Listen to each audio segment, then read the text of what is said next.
జై శ్రీరామ్ అండి. ఇప్పుడు పొద్దున 6 గంటలకు వచ్చేసి మన పొలం నుంచి ఆకుకూరలు సేకరించుకుంటాం. ఆకుకూరలు అంటే పాలకూర, తోటకూర అనుకుంటారు. అవి కానే కావు అసలు. అంటే ఇవి ఎండాకాలం చాలా తక్కువ వస్తాయి ఆకుకూరలు కూడా. కాబట్టి సహజసిద్ధంగా వచ్చేటి బోలెడు ఆకుకూరలు ఉంటాయి. అందులో 360 రకాలు ఉంటాయి. మనం అంటే రోజుకొక ఆకుకూర లెక్క తినొచ్చు.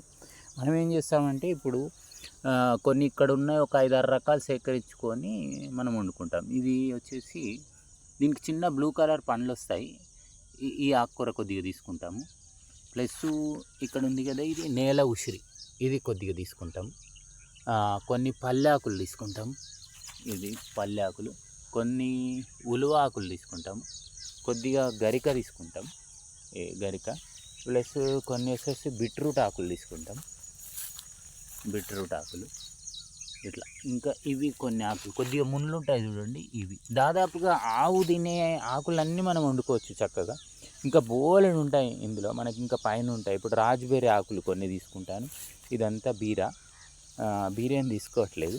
ఇక మిగిలిన ఇట్లా ఒక 7-8 దగ్గర 10 రకాల ఆకుకూరలు కలిసి వండుతాం. ఇక్కడ మనకు ప్రకృతి వ్యవసాయం చేస్తాం కాబట్టి దాదాపు చాలా రకాలు మనకు కలుపు వస్తుంది. కలుపు అంటే చాలామంది పీక్ పడేస్తారు. కాకపోతే కలుపు అంటేనే అసలు అద్భుతమైన పోషకం. అది తీసుకొని మనం వండుకోవడం వల్ల అనేక ఆరోగ్య సమస్యలకు చెక్ పెట్టవచ్చు. ఇవి కూడా విరివిగా దొరుకుతాయి. దీనికి ఇదేంటంటే దేవుడిచ్చిన ఇవన్నీ పోషకాలతో కూడుకున్న ఆకుకూరలు.